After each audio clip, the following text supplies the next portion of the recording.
नमस्कार, आप देख रहे हैं मैं मुजफ्फरपुर हूँ। नमस्कार साथियों। आज एक बहुत ही महत्वपूर्ण विषय पे आप लोगों को यहाँ आमंत्रित किया गया है। हमारे साथ हमारे दाहिने में आलोक शर्मा जी हैं, वरिष्ठ कांग्रेस नेता।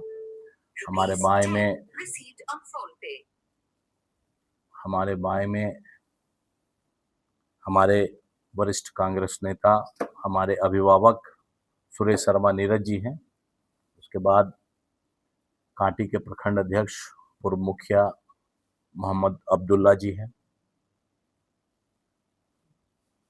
विगत दिनों में जो लगातार पेपर लीक की घटनाएं सामने आई हैं, सीबीएसई के रिजल्ट में जो परेशानियां सामने आई हैं और लगातार जो शिक्षा व्यवस्था है वो कहीं ना कहीं रसातल में चला जा रहा है, उसको लेकर हमारे नेता लोकसभा में नेता प्रतिपक्ष आदरणीय राहुल गांधी जी ने छात्रों की बातों को मुखरता से उठाने के लिए एक आंदोलन की शुरुआत की, जिसे हम लोग छात्रों की गूंज नाम से शुरू किए हुए हैं।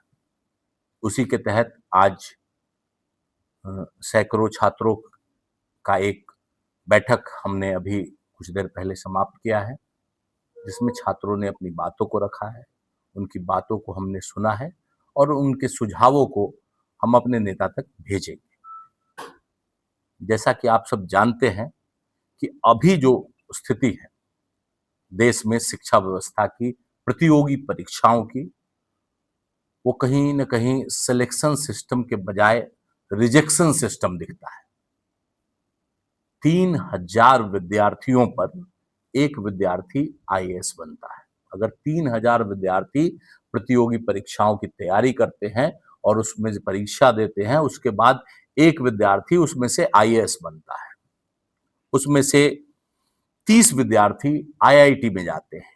लगभग 180 विद्यार्थी, मतलब हर 3000 व्यक्ति पे ये डेटा है, लगभग 180 विद्यार्थी डॉक्टर बनते हैं, मेडिकल में प्रवेश लेते हैं। तो ये सिस्टम कहीं ना कहीं सिलेक्शन सिस्टम नहीं बल्कि रिजेक्शन सिस्टम दिखाई देता है। आप नीट की बात करें, सिर्फ नीट की जो स्थिति है, सिर्फ नीट की जो परिस्थिति है, उसमें प्रति छात्र नीट की तैयारी करने में औसतन 6 लाख रुपए का खर्चा है। एक विद्यार्थी अगर नीट की तैयारी करता है, जो आज का स्तर है, उसमें एक विद्यार्थी को 6 लाख खर्चा आता है। लगभग 22 लाख विद्यार्थी पूरे हिंदुस्तान में नीट की तैयारी करते हैं और ये खर्चा कहीं ना कहीं 1,32,000 करोड़ हो जाता है, जो कि शिक्षा बजट के लगभग बराबर है। भारत का जो शिक्षा बजट है उसके लगभग बराबर है, शिक्षा बजट के बराबर सिर्फ नीट की तैयारी, मतलब एक प्रतियोगी परीक्षा की बात कर रहे हैं, सिर्फ नीट की तैयारी करने में जो अभिभावकों का खर्चा लग रहा है वो पूरे देश के शिक्षा बजट के बराबर है। तो कहीं ना कहीं यह लूट तंत्र दिखता है। यह एक परीक्षा की तैयारी में कहीं ना कहीं एक उद्योग तैयार कर दिया गया है, जो कि आम लोगों के जेब में से पैसे निकाल रहा है। आप देखेंगे कि जब कोई भी बच्चा आपके घर, हमारे घर जन्म लेता है, तो हम चाहते हैं उसे बढ़िया से बढ़िया स्कूल में भेजने के लिए। सरकारी स्कूल में वही लोग अपने बच्चों को भेजते हैं जो निजी स्कूलों को अफोर्ड नहीं कर सकते हैं। जिनकी क्षमता है निजी विद्यालयों में पढ़ाने की, वो लोग सरकारी विद्यालय में बच्चों को पढ़ाते नहीं। तो सबसे पहले जनता को झोंका जाता है निजी विद्यालयों में। निजी विद्यालय में जब पढ़ने जाते हैं तो फिर उन्हें कहीं ना कहीं तंत्र फोर्स करता है ट्यूशन लेने के लिए। ट्यूशन के बाद फिर कोचिंग, फिर हॉस्टल, और हॉस्टल के बाद पता चलता है कि सीबीएसई का जो है रिजल्ट ही गड़बड़ आ गया, गलत रिजल्ट चढ़ गया।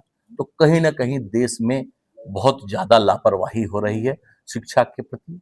हमारे देश के हमारे नेता जो है, हमारे नेता प्रतिपक्ष लोकसभा ने इस चीज को अपने हाथ में लिया है, इस मुहिम को अपने हाथ में लिया है कि छात्रों की आवाज को मुखरता से ऊपर से नीचे तक पहुंचाया जा और नीचे से फिर ऊपर तक पहुंचाया जा, और उनका जो वाजिब हक है।